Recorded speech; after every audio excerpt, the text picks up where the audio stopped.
Pour moi, l'ennemi, c'est le capitalisme. J'ai été communiste et je suis toujours dans cette gauche, dans cette mouvance, parce que je suis contre le capitalisme. C'est une horreur absolue, quoi. Il y a eu des grandes discussions, le communisme est-il un humanisme? Oui, pour moi, oui, c'est d'abord un humanisme. Et sinon, ça sert à quoi? C'est la volonté de penser, d'imaginer une société nouvelle, plus fraternelle, et c'est le combat contre le capitalisme pur et dur. Mais ça continue en ce moment. Hein. Voilà, on a affaire à un gouvernement partisan d'un capitalisme sans pitié, qui va tout foutre en l'air, les acquis sociaux, les services publics, tout ce qui permet. En France, on a eu la chance d'avoir le Front populaire et puis la résistance et la libération avec l'allocation familiale, la sécurité sociale, etc., qui permettent aux pauvres d'avoir une vie acceptable, de se protéger de la maladie, etc. Et ils vont tout foutre ça en l'air parce qu'ils en ont rien à foutre des pauvres. C'est les toutous du capital, du grand capital. Et ce combat-là, il est éternel. Hein. Quand j'ai commencé à faire de la politique, donc d'abord aux jeunesses communistes et très vite au parti, parce qu'à l'école normale, on avait une cellule du parti. On était très impressionnés par les communistes ouvriers. Et à Grenoble, c'était particulièrement intéressant parce qu'il y avait tout un groupe de prêtres de la Mission de France, prêtres ouvriers. Il y avait beaucoup de chrétiens qui étaient devenus syndicalistes à la CGT et pas à la CFTC, et qui s'étaient rapprochés des communistes, dont beaucoup étaient devenus communistes, dont l'un qui s'appelait Jean Giard, par exemple, qui a été député, que j'admirais beaucoup. Un couple aussi qui s'appelait Fournier, je crois. C'était un milieu qui était assez enthousiasmant, quoi. Puis il y avait des grandes grèves à Grenoble, Merlingerin, Nerpic, etc. On admirait beaucoup ces dirigeants ouvriers, qui n'étaient pas... c'est plutôt à Lyon que j'ai connu des dirigeants sectaires, parfois très sectaires. Une fois, je me suis fait traiter de trotskiste parce que j'avais osé... poser des questions sur le stalinisme, voilà, qui n'y avait pas plu. Et à Grenoble, c'était pas du tout cet état d'esprit-là. C'était beaucoup plus ouvert, et on discutait, ils étaient sympas. Puis avec nous, là, avec mon copain Jacques Zény, on avait fait toute la période du collège ensemble, puis l'école normale d'instituteurs. Et je me souviens quand on a adhéré au parti, on était les deux petits normaliens, quoi, et ils nous chouchoutaient, quoi, ils étaient adorables avec nous. Il y avait un vieux professeur qui s'appelait Darve Bornoz, qui était professeur à la fac, je crois. Et il y avait des gens d'un très haut niveau. Grenoble était une ville quand même universitaire, très, très en pointe, il y avait des scientifiques, tout ça. Et on était épatés, quoi. Puis aussi bien par les dirigeants ouvriers que par les intellos, tout ça, quoi. On était très emballés, très enthousiastes. C'était l'époque Khrouchtchev. Donc c'était en 1956, c'était donc avant l'intervention en Hongrie. Et c'est l'époque où on avait l'impression que Khrouchtchev allait tourner le dos au stalinisme et s'engager sur une voie de plus grande liberté, etc.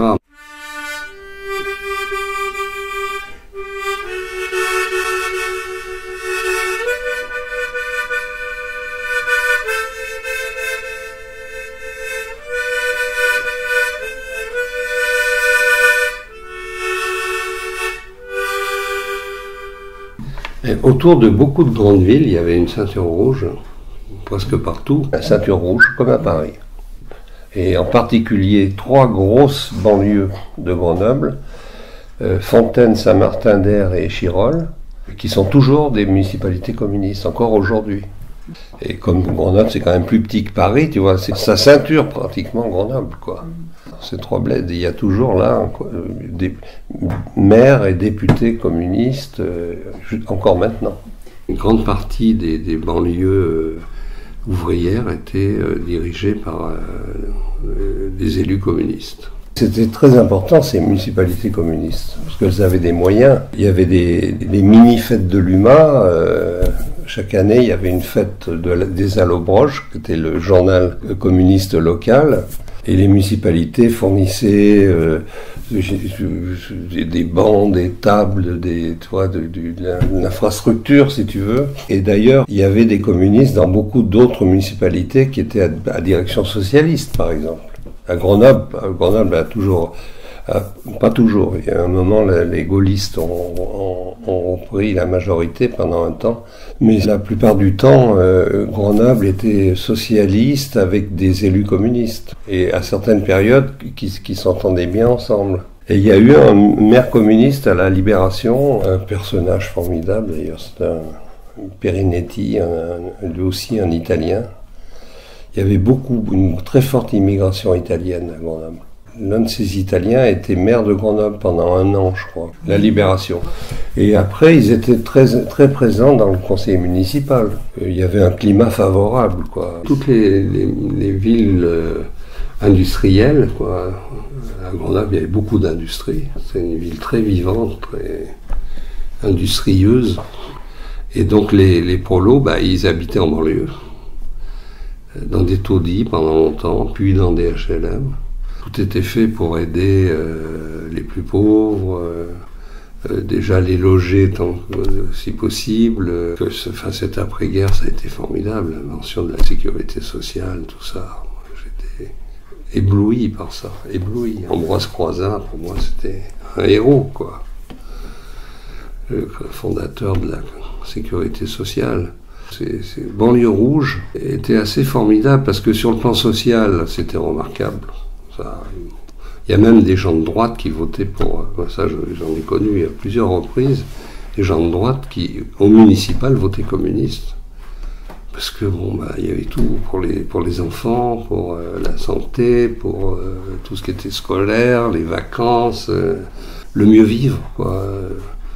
Et puis en plus, il y avait ce soutien à tout ce qui était service public et un rôle social et humanitaire. Une cellule communiste, à l'époque, c'était formidable. Dans les quartiers, quelqu'un qui était dans la merde, la cellule communiste s'en occupait. Il ne laissait pas tomber. Il veillait au grain, faisait ce qu'il fallait. Ces cellules, d'ailleurs, elles étaient géniales parce qu'il y avait tout là-dedans. Contrairement à ce que les adversaires pensaient, qu'ils considéraient ça comme une espèce d'armée, c'était le contraire de ça, une cellule communiste. Moi j'ai connu des cellules communistes où il y avait tout, des prolos, des ouvriers qualifiés, des ingénieurs, des scientifiques, des artistes, des grands intellos, Picasso, Joliot-Curie, etc. Mais à tous les niveaux, c'était ça. À égalité, vraiment à égalité, de droit de parole, aussi d'amitié, quoi. Des gens qui étaient parfois des bonnes à tout faire, des prolos de base, des OS, des taxis, des enseignants, beaucoup d'enseignants, des artisans, des ouvriers qualifiés évidemment, beaucoup. Et tout ça, ça discutait, c'était formidable. Par exemple, pour beaucoup de prolos, se retrouver à copiner dans une cellule avec des artistes, pas des peintres, des chanteurs, c'était merveilleux, quoi, c'était très sympa. Et ça discutait beaucoup, hein. Puis sur les problèmes internationaux, etc., quoi. Bon, il n'était pas rare de remettre en cause, par exemple, cette proximité avec l'Union soviétique. Alors ça, c'est un vrai problème de l'époque, hein. Mais ce qui était le plus intéressant, c'est au niveau des cellules. Les cellules, c'était un truc incroyable. C'était un truc incroyable. Ça me fait penser que Prévert, qui a longtemps été proche, groupe Octobre, tout ça, il disait que quand on lui proposait d'adhérer, il disait, mais écoutez, moi je veux bien, mais j'ai pas du tout envie de me retrouver enfermé dans une cellule. Je veux pas me retrouver en tôle, moi. Et alors c'est bizarre cette appellation de cellule, justement, mais dans la réalité, ces cellules, en fait, étaient un lieu de liberté de parole extraordinaire. Parmi les images emblématiques, il y avait Fugain, un gars qui avait fait la résistance et qui était un type extrêmement ouvert, un personnage très sympathique. Il était très marrant comme médecin, il était très très familier, médecin des pauvres, quoi, tu vois. Il avait été maire d'un bled proche de Grenoble après la guerre. Je ne sais pas ce qui s'est passé avec le parti, il y a eu une bisbille Il devait être un peu déjà, on est rénovateur avant la lettre. Mais le parti était, par exemple, le gars qui dirigeait la JC, Nicolas Pascarelli, qui est mort il n'y a pas très longtemps, était un type super. Vraiment un rigolo. Alors nous, on faisait le mur avec mon copain, là. On faisait le mur à l'école normale pour aller chez lui le soir. Il nous invitait à dîner le soir souvent, puis on participait à des réunions, c'était très sympa. Dans le parti qu'on a commencé à fréquenter en 56, on était de la plupart des grandes luttes justes, de manière très efficace, quoi, des manifs dans Paris, etc. C'était quand même quelque chose, ce parti. Hein. Quand on était jeune, comme ça, on débarquait là-dedans, puis il y avait des militants, vous voyez, qui étaient formidables. Des gens impressionnants, quoi. Et donc, c'était très humain, quoi. C'était très divers, c'était une belle collectivité humaine, quoi, voilà. Ça fait mal au cœur que ça disparaisse, parce que ça manque terriblement. Ça manque terriblement. Dans les banlieues, par exemple, ce qui se passe dans les banlieues, ça ne serait pas passé avec un parti communiste fort. Parce qu'ils allaient discuter avec les gens, aider les parents, bon, quand les jeunes déconnaient.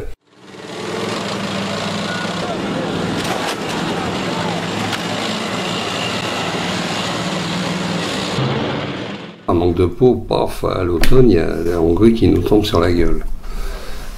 Et le même Khrouchtchev, il envoie les troupes. Donc c'était compliqué tout ça. Hein. Et ça nous a posé de gros problèmes.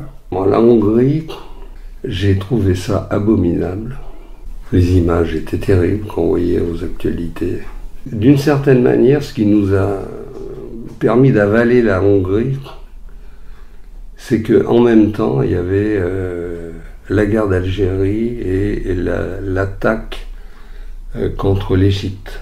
Des Anglais, des Français et des Israéliens. Le canal de Suez appartenait aux Égyptiens. C'était d'une vérité criante. Et du coup, on s'est mobilisé là-dessus. On se disait, bon, la Hongrie, c'est vraiment pas terrible. Mais bon, c'est loin. Nous, il y a des horreurs qui se passent et dont la France est responsable. Et ce combat-là, disons, nous a un peu fait, pas oublier, mais mettre un peu à gauche l'histoire de la Hongrie, quoi. Mais c'était dur à avaler. Oh là là. Terrible. Puis les suites en plus, quand les responsables de la révolte en Hongrie, ils ont été fusillés. C'était très dur à avaler, très dur. Et en interne, justement, au niveau notamment des jeunesses communistes ou autres, vous en parliez comment entre vous? On s'engueulait un peu. Alors ce qui s'est passé aussi, c'est que la Hongrie a provoqué un sentiment, une espèce d'anticommunisme délirant en France.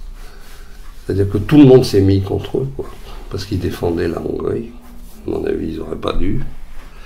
Du coup, ça a provoqué une violence anticommuniste terrible.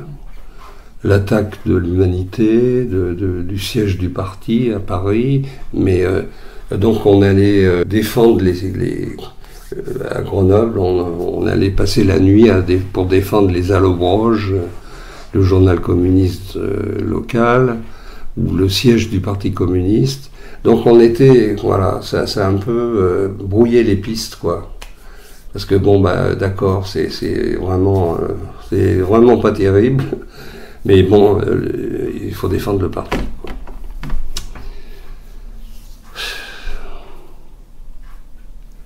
Mais ça nous est resté sur la patate, quoi. On se disait, c'est pas nous, ça.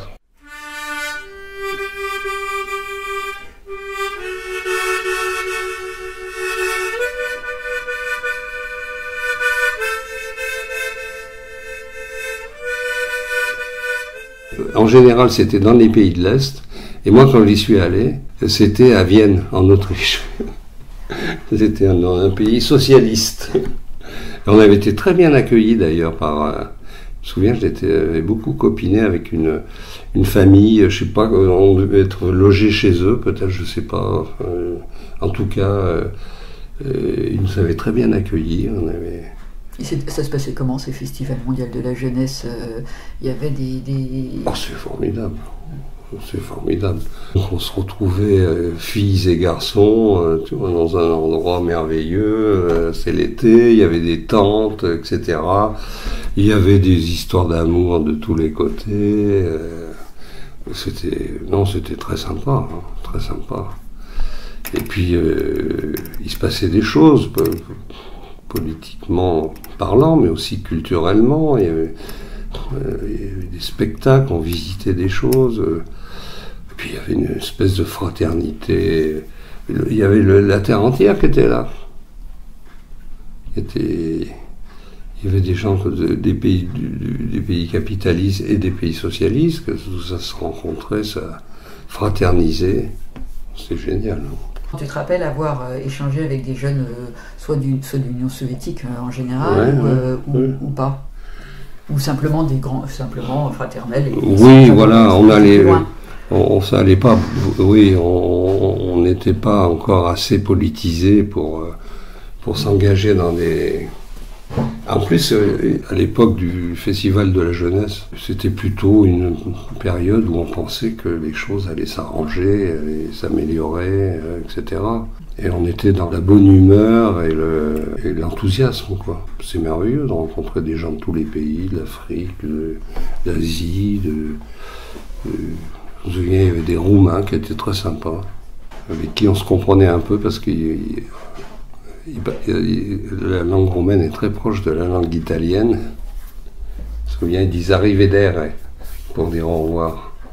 Et les Italiens disent arrivederci. C'est le même mot, quoi.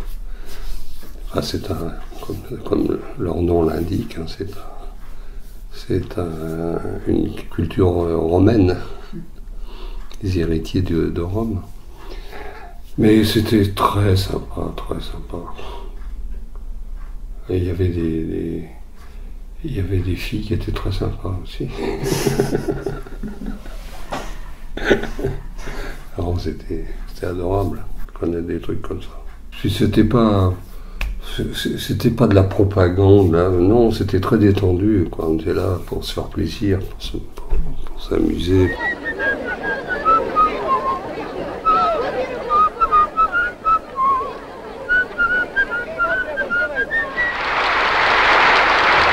Et aussi, quelque chose qui me fascinait, c'est le soutien des municipalités communistes à la culture, à l'art. Cette ardeur des communistes à défendre tout ce qui était culturel et artistique. Il y avait Picasso, on a l'impression qu'il y a un moment comme ça où la plupart des plus grands artistes et des plus grands scientifiques étaient communistes.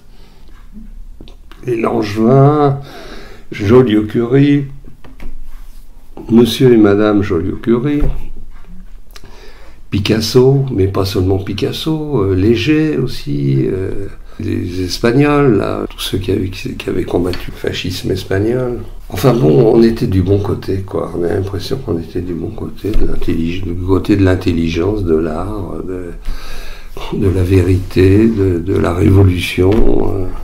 Les communistes étaient parmi les principaux soutiens de Jean Vilar, par exemple. Le TNP, le Festival d'Avignon, les prolos dans les municipalités communistes, on ne les envoyait pas au Puy du Fou, on les envoyait à Avignon, au festival. Ça a quand même une autre gueule que le Puy du Fou. De cette espèce de grand dadais là, qui copine avec Macron. Ils sont aussi ridicules l'un que l'autre d'ailleurs. Enfin, ils s'en fait pour s'entendre, ces deux-là. Et bon, bah, ça avait de la gueule, tout ça.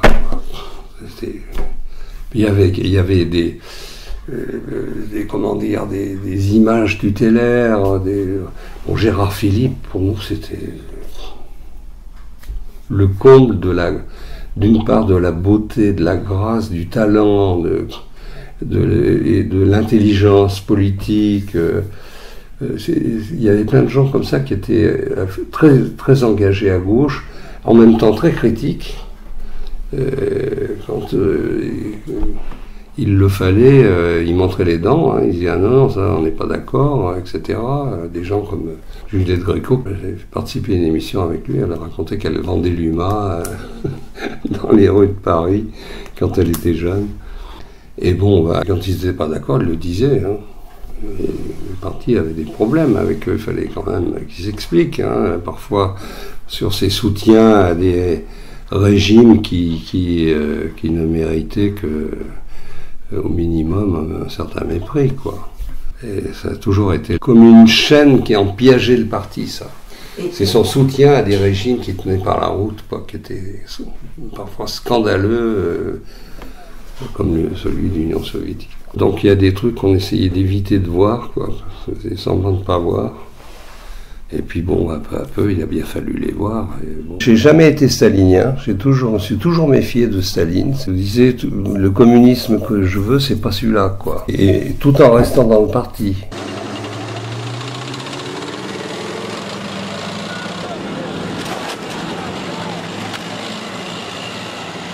Ça a duré jusqu'au congrès de l'ouverture, et à partir duquel, quand même, en principe, on faisait plus d'exclusion, parce qu'avant, effectivement, si tu marchais pas droit, tu pouvais tout d'un coup te trouver en procès et traiter de tous les noms. Et là, parfois, il y a des gens qui ont été détruits par ça. Hein.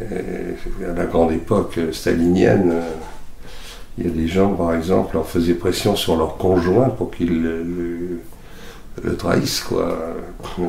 Parfois les enfants, les parents, il y a une période très lourde. Et à partir d'une certaine époque, ça a été... il a été dit clairement qu'il n'y aurait plus d'exclusion, etc. Et il y a même eu des réhabilitations d'anciens exclus.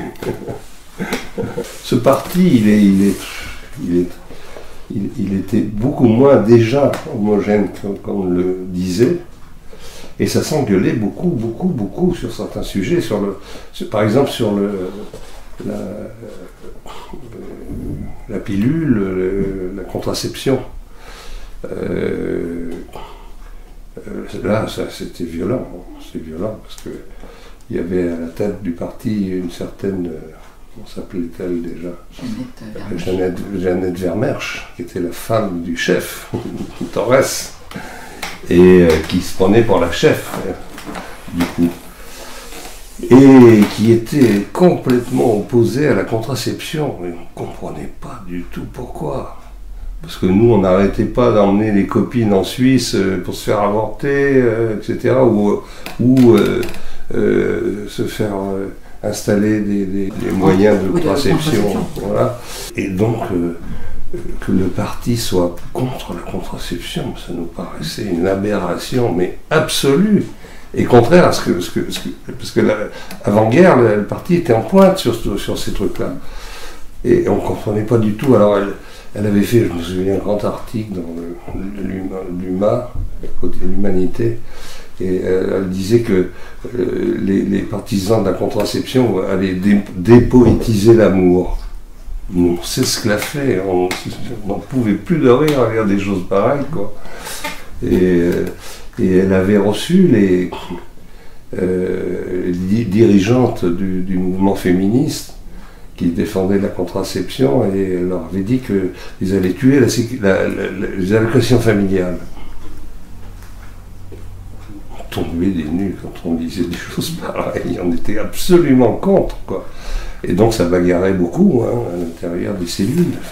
L'école normale, ils ont été obligés d'envoyer un dirigeant pour nous raisonner, parce qu'on était absolument contre les positions du parti là-dessus. Et un dirigeant, pas de Paris, mais de la région, quoi, pour nous calmer, quoi, hein, parce que quand même, il y a une position du parti, les camarades, mais il n'y avait pas que nous, hein, il y avait au JC, Nicolas Pascarelli, par exemple, qui a beaucoup compté pour moi, qui m'a fait adhérer au parti, hein, un peu. C'était pas le genre à être d'accord avec ses positions officielles, hein, là-dessus.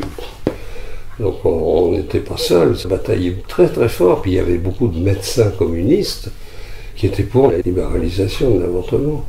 Pour la contraception, n'en parlons pas, etc. Et à Grenoble en particulier, les frères Sikierji, il y avait des médecins communistes qui n'étaient pas du tout sur les positions officielles.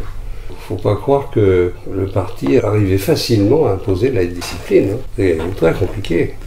Et ça débouchait sur quoi? Simplement des comptes rendus de cellules qui montraient que la cellule n'adhérait pas à ses idées ou... Oui, bah c'est le problème du parti à l'époque, quoi. Une organisation quand même béton. Hein. Alors, donc au niveau, plus on était en bas de la structure, plus on pouvait parler, etc. Mais quand on passait à la structure d'au-dessus, il y avait, par exemple, quand on préparait les congrès, on commençait à en discuter au niveau de la cellule, ça y allait, on modifiait le texte qui nous était proposé par la direction, et puis on faisait des amendements, etc. Puis là, on passait au stade au-dessus, la section. Là déjà, on se faisait tout ce qui dépassait, ça commençait à se faire écrêter un peu.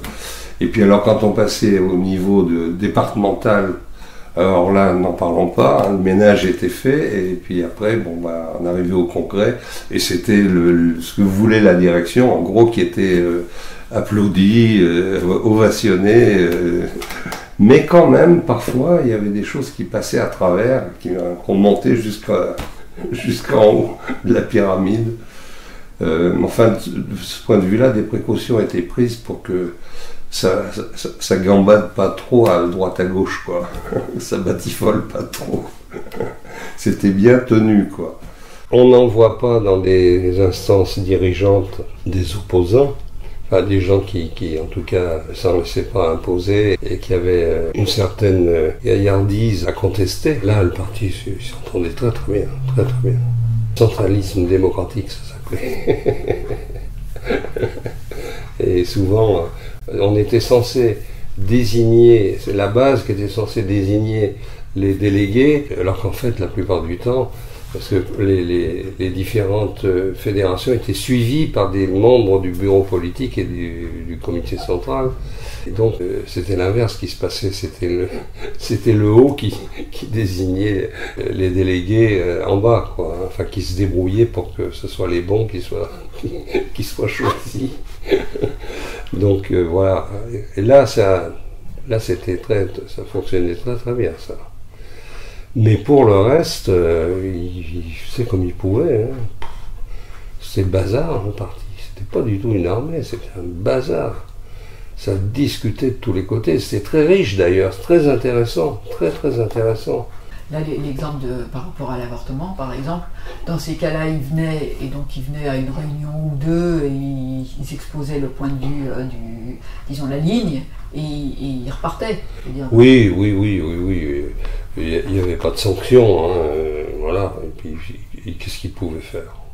Simplement, à la limite, les meneurs n'étaient pas invités à représenter le communiste au dernier échelon du Congrès. Voilà. Mais bon, ils n'allaient pas nous virer pour autant, quoi. Dans certains cas, ils viraient quand même. Hein. Mais bon, à Grenoble, c'était très respirable, quoi. Il y avait, y compris parmi les dirigeants, des gens extrêmement sympathiques, ouverts, et puis on rigolait, quoi.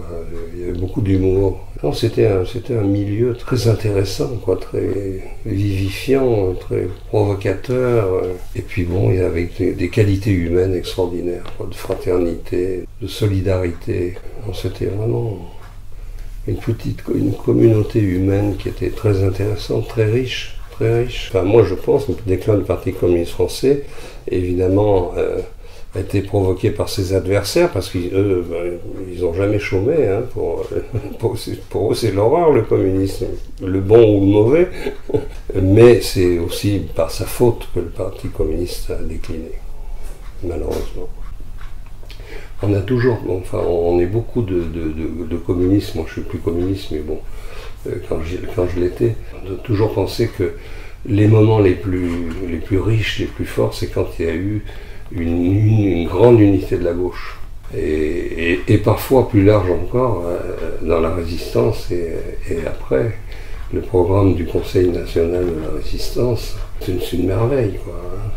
Les jours heureux, comme dit le film de mon camarade Perret. Quand ça fonctionne, ça, quand ça se met en branle, quoi, ça rayonne, quoi. Les gens se mobilisent, ils sont heureux d'être ensemble. Et là, on avance terriblement, quoi. Et c'est là qu'on fait des conquêtes, que le peuple prend les choses en main. Ça dure pas longtemps en général, malheureusement. Alors, moi, je voulais un socialisme à la Allende ou à la Dubček. Ou à la Berlinguer. J'admirais beaucoup Enrico Berlinguer. Tenant d'un communisme qui me plaisait plus que celui que semblait soutenir Georges Marchais, par exemple. Voilà. Il n'avait pas que des défauts, hein, mais bon, ça me paraissait plus raide. J'ai beaucoup plus connu Jean Canapa, et en plus il y a les livres qui ont été faits sur lui, qui expliquent, quand tu allais à un meeting écouter Canapa, il n'y avait pas un mot qui dépassait l'autre. C'était la ligne. C'était au cordeau les positions officielles du parti. Dans la réalité, mais ça n'a rien à voir. Rien à voir. C'est un des premiers qui ont fait bouger le parti sur le rapport avec les pays dits socialistes, parce que lui, il a été à Moscou, où il a été envoyé en pénitence en plus, parce qu'il a commencé à emmerder le monde un petit peu à Paris, et donc il l'a envoyé comme correspondant de l'UMA à Moscou. Qu'est-ce qu'il fait? Il va voir la sœur d'Elsa Triolet, Lily Brick, l'ex-compagne de Mayakovsky, les intellos de Moscou, grands intellos communistes, et il discute avec eux, et il lui raconte que c'est pas folichon ce qui se passe, hein, c'est pas terrible. Il y a des gros problèmes. Et qu'est-ce qu'il fait lui? Il écrit à Valdécrochet, il lui dit: camarade, ça va très mal, ça va se casser la gueule. Et il lui explique pourquoi, comment. Et, surprise, parce qu'un autre dirigeant aurait dit: bon, ça y est, encore un qui nous emmerde, là. Valdec, il écoute, et il en tient compte, et il réfléchit, et peu à peu, ça rentre en jeu dans ses positions politiques internationales, quoi. Ça le fait réfléchir. Et Canapa est un mec extrêmement lucide, justement, sur la réalité des pays dits socialistes. Mais quand on l'écoutait dans un meeting, on ne se serait pas douté une seconde. Moi, j'ai su ça après. Voilà. Maintenant, je sais que ça, je l'avais peut-être su à l'époque, d'ailleurs. Parce que quand il y a eu l'intervention en Tchécoslovaquie, donc le parti a rompu, s'est opposé à l'intervention et a rompu avec les nouveaux dirigeants arrivés dans les fourgons des Popov à Prague. Les Bilac et compagnie, Indra ou je ne sais plus quoi, enfin bref, des nullités staliniennes, et qui n'a pas dirigé le secteur international, la Polex, comme on disait, la politique extérieure. Et Marchais le convoque, un jour il dit: je réfléchis là, ça ne peut pas durer qu'on soit brouillé avec les camarades tchécoslovaques, il faut absolument qu'on se rabiboche. Qui n'a pas dit rien, il redescend dans son bureau. Et alors là, il y avait des spécialistes de toutes les régions du monde, quoi. Et des pays socialistes en particulier. Il y a des gens qui parlaient les langues. Et donc, il y avait un ou deux camarades qui parlaient le tchèque. Et il les appelle et puis il leur dit: bon, vous allez revoir le Rudé Pravo, le journal l'UMA, quoi, l'UMA tchécoslovaque, le Rudé Pravo, ça doit vouloir dire le drapeau rouge, quelque chose comme ça, et vous notez tout ce qui concerne Georges Marchais. Alors les mecs, ils se mettent au boulot, ils se tapent des quantités de Rudé Pravo dans les années, enfin, depuis un an, quoi, mettons, et ils notent. Et alors là, Georges Marchais, ce valet de la social-démocratie, qui est prêt à toutes les compromissions avec le capitalisme, etc., etc. Il en prenait plein la gueule. Alors lui, il fait un petit choix, quoi, petite anthologie. Et il amène ça sur le bureau de Marchais, et il s'en va. Et pendant des années, Marché n'a plus reparlé de se rabibocher avec Prague. Malheureusement, Canapa est mort très jeune, et dès que Canapa a disparu, il a commencé à batifoler Marché, parce que Canapa le contrôlait, quoi. Il l'empêchait de déconner, son plan étranger. Il lui faisait confiance, parce qu'il était très fort, Canapa. Mais quand Canapa n'a plus été là, ça a recommencé à batifoler à droite à gauche, et c'est là que le monde il a fini par se retrouver à Moscou avec le camarade Léonide qui lui a expliqué pourquoi l'intervention d'Afghanistan, ils avaient été obligés, c'était la meilleure solution, etc. Catastrophe. Comme quoi il faut se méfier de l'image que les dirigeants peuvent avoir. Certains ont une image dans un autre sens extrêmement d'ouverture, et puis dans la réalité, des beaux discours, mais la réalité que dalle, quoi. J'ai vraiment eu des discussions et des conflits dans des situations comparables à ça. C'est quand j'ai participé à un festival de cinéma à Leipzig, en Allemagne de l'Est. J'étais allé présenter avec Catherine Dehaut, qui était à la fois ma compagne à l'époque et ma monteuse. On est allé présenter un film qu'on avait fait en Angola. Donc c'était au moment du tournant portugais, la révolution des œillets, l'indépendance des colonies, quoi. Donc ça s'était pas fait tranquillement, et ça avait provoqué une guerre, etc. Et là, on s'était retrouvés avec en face de nous des gens comment dire, ça se passait donc en Allemagne de l'Est, donc c'était, je me souviens, il y avait un ponte soviétique qui faisait un peu la loi, quoi. Il y avait des projections toute la journée, et le soir, il y avait un briefing général, et c'était le Popov qui faisait la loi, quoi. Et donc on avait vu des films dont certains étaient intéressants, d'autres passionnants, d'autres lamentables. Et donc on a supporté pendant plusieurs jours des films sur je me souviens, il y avait un film sur une cheftaine de kolkhoz. Et elle était filmée, et je disais, bon, à un moment j'ai piqué la mouche, quoi. Et il me demandait de dire ce qu'on pensait des films et tout ça, à condition qu'on soit pour, quoi, qu'on en dise du bien. Et là, je suis monté sur la scène pour dire que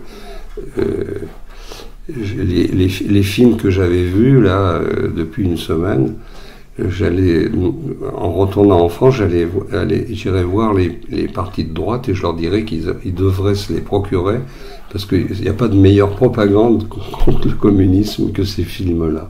Je leur avais dit, cette cheftaine de kolkhoz, moi, elle me rappelle les châtelaines d'autrefois qui exploitaient les fermiers, quoi, que était mon grand-père, par exemple. C'est exactement ça, quoi. C'est un autoritarisme scandaleux, c'est le contraire de ce que je considère comme une société de liberté, quoi, une société émancipée. C'est terrible. Alors je ne te dis pas l'effet produit. Hein. Plus personne nous parlait. Plus personne nous parlait. Et on a été carrément mis en quarantaine, quoi. Vous étiez les seuls Français ou il y avait d'autres Oui, on était les seuls Français. Et en plus, il y avait avec nous un dirigeant communiste, Pierrot Thomas, qui était un copain parce qu'il était de Grenoble aussi. Et là, il était maire d'une banlieue de la ceinture rouge parisienne. Et il était membre du comité central, et donc il faisait partie de la délégation avec nous. Et donc quand j'ai piqué ma mouche et que j'ai fait mon numéro là, qui a scandalisé le Popov qui animait. Popov, c'était pas son nom, Non, le Popov, parce que les Russes on les appelait les Popov. Et Pierrot Thomas, après que je fasse mon numéro, monte sur la scène, il dit mais il a raison. Il a raison. Les films, ça ne doit pas être de la propagande au premier degré. Ça doit, au contraire, dire la vérité sur les choses, quoi. Mis en quarantaine, ça a fait de l'effet parce qu'il était le représentant officiel du Parti communiste français, et qui était censé être un allié. Et ça a fait scandale. Dans les années 70. Donc là, ça c'est dans les années 75, quoi. C'est 75. L'Union soviétique, pour moi, c'est pas un pays communiste. C'était un régime qui avait rien à voir avec ce qui faisait partie de mes espérances, de mes croyances, de mes sympathies. De même, quand j'entends parler du communisme chinois, mais ça n'a rien de communiste. Juquin disait du communisme soviétique que c'était un capitalisme d'État, un truc comme ça. Les Chinois, c'est pareil, quoi. Qu'est-ce que ça a à voir avec le communisme dont avait rêvé un certain Karl Marx et un certain Friedrich Engels? Ça tient pas debout, quoi.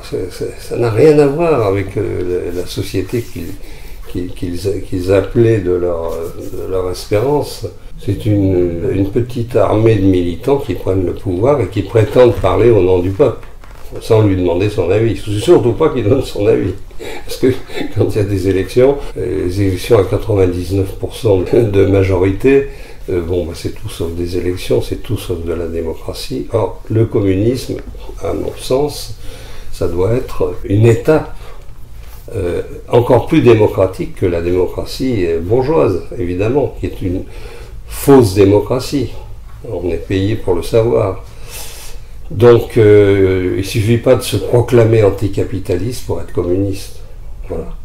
Donc, moi, j'ai toujours pensé que ce communisme-là n'en était pas et que le soutenir, se compromettre en le soutenant, c'était une erreur dramatique qui a contribué à discréditer le communisme français, parce qu'il a beaucoup trop copiné avec cette espèce de monstre. Moi, c'est ce qui m'a peu à peu opposé, non pas au communisme, parce que quand j'ai quitté le parti pour cause d'intervention en Afghanistan, de l'Union soviétique, entre autres. Je t'ai parlé déjà de mes relations mouvementées avec le Parti communiste, l'affaire de Lorraine Cœur d'Acier, etc. Donc moi, à un moment, j'ai cessé de payer mes cotisations, en gros, quoi. Hein. Je n'ai pas fait de déclaration, etc. Mais je suis parti sur la pointe des pieds. Je suis pas allé loin. Hein. Je suis allé au fond de gauche, qui était juste à côté, mais j'ai pris mes distances. Et j'ai bien sûr beaucoup d'amis au PC que j'ai gardés. Mais en te situant, sans vouloir utiliser les grands mots de réformisme ou révolution, mais en pensant que c'est possible en douceur, c'est possible là par exemple de reprendre la main sur, de renationaliser les assurances ou des choses comme ça, voire de mettre en place une société donc, qui est plus... Le mot réforme est très intéressant. Parce que, à l'origine, l'idée du réformisme, c'était que ce que souhaitaient les révolutionnaires, ça pouvait se faire en douceur, en faisant des réformes, l'une après l'autre, etc. Et finalement, ce mot a été complètement vampirisé. Et en général, quand on fait une réforme, c'est pas pour aider les pauvres, c'est pour leur taper sur la tête. Voilà. Les réformes, c'est par exemple, on va supprimer la sécurité sociale et puis remplacer ça par des assurances privées, c'est tellement mieux.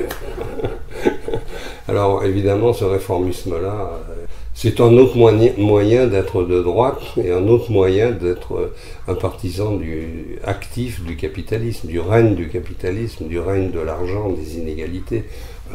Les inégalités, mais c'est quand même insensé. Il y a des chiffres qui sortent de temps en temps. Il y en a un, j'avais relevé là, 9 personnes au monde possédaient autant que la moitié de l'humanité, 3,5 milliards. Mais putain, mais on devrait tous être dans la rue quand on entend des choses pareilles. C'est pas croyable, quoi. Et ça va dans le mur, ça ne peut pas durer, c'est impensable, quoi. On a fait des révolutions pour beaucoup moins que ça. Donc ce capitalisme, c'est une folie sanguinaire, ça mène à des choses épouvantables dans les pays dominés. en Afrique par exemple, etc. Les Bolloré. Moi, je ne me suis jamais posé la question, je serai toute ma vie anticapitaliste.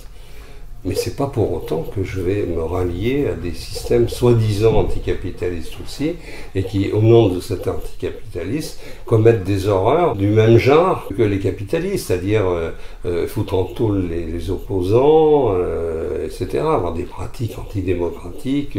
Et malheureusement, Waldeck-Rochet est mort trop tôt. Georges Marchais, à ses débuts, a continué dans la mouvance qu'on a appelée eurocommuniste pendant un temps, avec Berlinguer, avec les dirigeants espagnols, et bizarrement les dirigeants japonais. Le Parti communiste japonais était eurocommuniste. Et là, il y a eu beaucoup d'espérance, quoi. Hein. De même que Dubček avait provoqué beaucoup d'espérance pour ce qu'on appelait le socialisme à visage humain. Ça veut dire que le socialisme dont il était question jusque-là avait un visage pas très humain, quoi. Bon. Voilà, il y a des gens qui ont essayé, comme Allende, l'une de mes idoles. Et malheureusement, ça s'est mal fini parce qu'en face, ils n'ont pas supporté, quoi. Ils ne supportent pas. Allende, c'était quand même pas le couteau entre les dents, hein. Quand même, c'est un humaniste, il avait été élu démocratiquement. Il était en train d'essayer de construire une société plus juste, plus vivable, quoi, plus... Ils ont massacré tout ça, mais sans aucun problème, quoi, hein. Avec Kissinger, le ministre américain en tête, hein, D.E. Henry, comme a écrit une journaliste qui l'adorait, le cher Henry. C'est une horreur, ce type-là. Ce type-là, il a du sang sur les mains par milliers, quoi, hein, pour pas dire par millions. Non, moi je suis pour plus de démocratie. Voilà.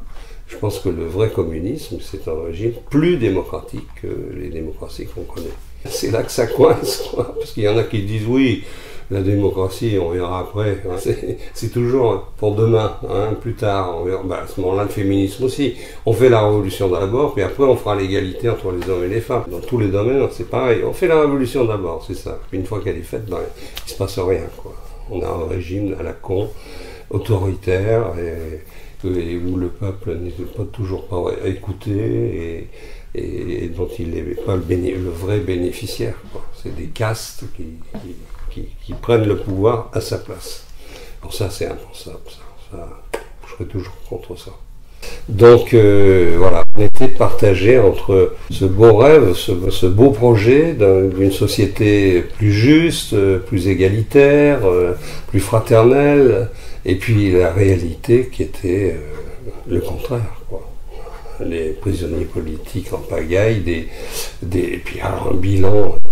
Le stalinisme, le bilan du stalinisme est une horreur absolue, quoi. Des millions de morts, des famines provoquées, enfin bref, c'est une horreur absolue, quoi. Donc il fallait absolument s'arracher à ce copinage avec un truc pareil, qui a fini par nous, à mon avis, nous contribuer à noyer le communisme français, d'où l'Atlantide. Ça, j'ai appris quand je gardais les vaches, quand j'étais gamin, pendant des heures. Tu vois, c'était pas la grande rigolade, quoi. Heureusement, j'avais mon harmonica.